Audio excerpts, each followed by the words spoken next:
Upaya pelacakan juga terus dilakukan KPK dengan menggandeng kerjasama berbagai pihak, diantaranya adalah Baris Krim Polri, kemudian Dirjen Imigrasi, Kementerian Hukum dan HAM, serta juga Interpol. Informasi yang terbaru yang kami terima bahwa pihak Interpol benar saat ini sudah menerbitkan red notice atas nama DPO Harun Masiku dimaksud.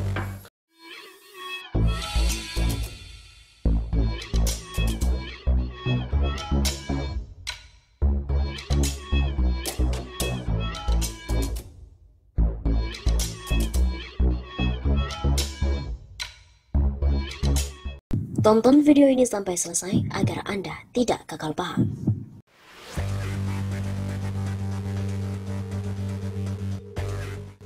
Halo Sobat 651 Safa, kembali bersama dengan kami untuk mengulas dan juga mengulik fakta perpolitikan paling terkini di Indonesia.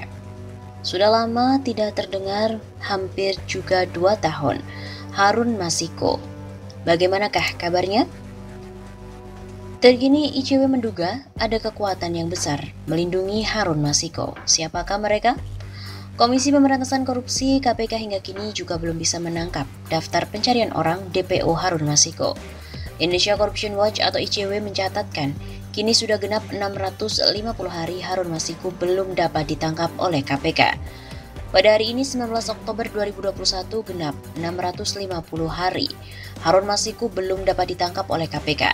Tentu ini semakin menguatkan dugaan masyarakat bahwa KPK sedari awal memang tidak mempunyai niat untuk menuntaskan perkara suap pergantian antar waktu anggota DPR RI, kata peneliti ICW Kurnia Ramadana dalam keterangannya Selasa 19 Oktober. Menurut Kurnia, hambatan KPK mengusut perkara ini bermuara pada 2 hal. Pertama, rendahnya komitmen pimpinan KPK dalam mencari keberadaan Harun Masiku.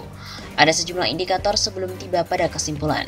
Misalnya ketika pimpinan KPK memiliki keinginan untuk memulangkan paksa penyidik perkara tersebut ke instansi asalnya. Lalu gagalnya KPK saat ingin menyegel kantor PDIP dan terakhir, pemecatan sejumlah penyelidik dan penyidik yang selama ini menangani perkara tersebut melalui tes wawasan kebangsaan. Kemudian yang kedua, diduga kuat ada kekuatan besar yang melindungi mantan calon anggota legislatif tersebut. Hal ini menyusul indikasi adanya pejabat teras sebuah partai politik yang terlibat. Sederhananya, jika Harun tertangkap, maka besar kemungkinan pejabat teras partai politik tersebut akan turut terseret proses hukum. Oleh karena itu, ICW meminta Dewan Pengawas harusnya segera memanggil pimpinan KPK dan Deputi Penindakan untuk menelusuri hambatan utama dalam pencarian Harun Masiku. Hal ini untuk mengklarifikasi kinerja pimpinan KPK yang dikomandoi oleh Firly Bahuri dalam menangkap Harun Masiku. Jika ditemukan adanya kesengajaan untuk melindungi buronan tersebut, Dewas KPK juga harus memeriksa dan menjatuhkan sanksi etik kepada mereka. Terpisah, pelaksana tugas PLT juru bicara KPK Ali Fikri menegaskan, pihaknya juga masih berupaya untuk mengejar serta mencari keberadaan tersangka Harun Masiku. Bahkan telah meminta bantuan aparat penegak hukum lain untuk mencari Harun Masiku. KPK juga masih terus bekerja serius dan meminta bantuan ke berbagai institusi di dalam maupun di luar negeri untuk mempercepat pencariannya, ucap Ali beberapa waktu lalu. Juru bicara KPK bidang penindakan ini menyampaikan, publik yang mengetahui keberadaan Harun Masiku untuk segera melaporkannya ke KPK maupun aparat penegak hukum lainnya. Hal ini guna segera ditindaklanjuti dan dilakukan penangkapan. Kami minta kepada pihak manapun yang betul-betul tahu keberadaannya saat ini untuk segera melapor kepada KPK ataupun penegak hukum supaya segera ditindaklanjuti.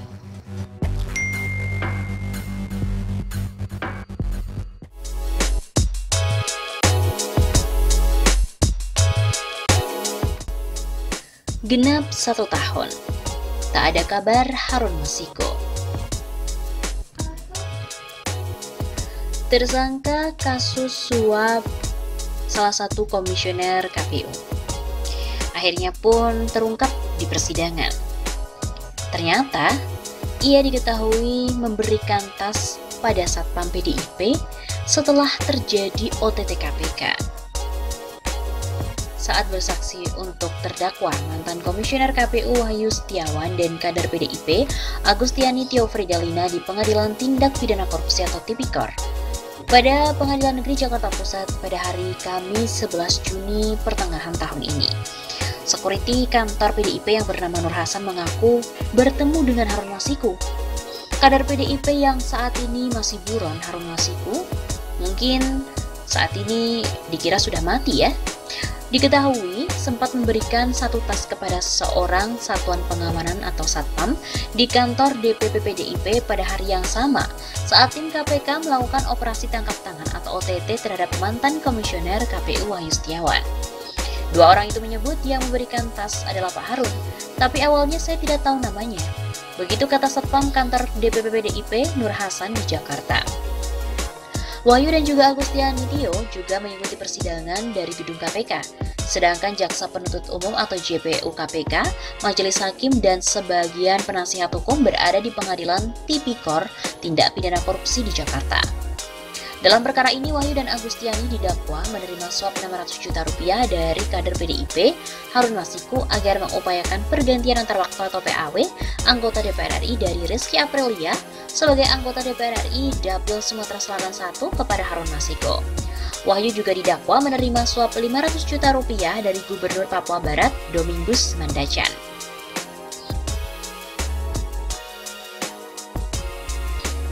Diketahui Harun Masiku menyerahkan tas ke Satpam PDIP. Saat Nur Hasan bertemu dengan Harun pada 8 Januari 2020 malam, tim KPK melakukan OTT terhadap bekas komisioner KPU Wahyu Setiawan di Bandara Soekarno-Hatta pada pukul 12.55 waktu Indonesia Barat.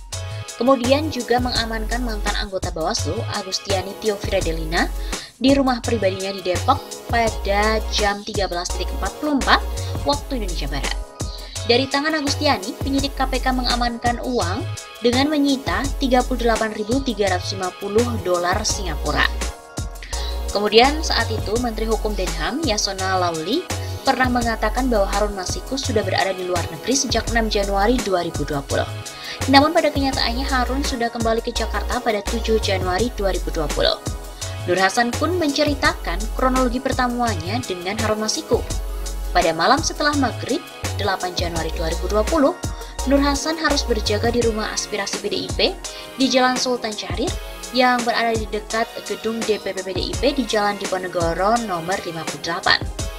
Saat itu katanya ia berada di pos jaga rumah aspirasi, kemudian didatangi oleh dua orang yang tak dikenal. Mereka menanyakan Pak Harun.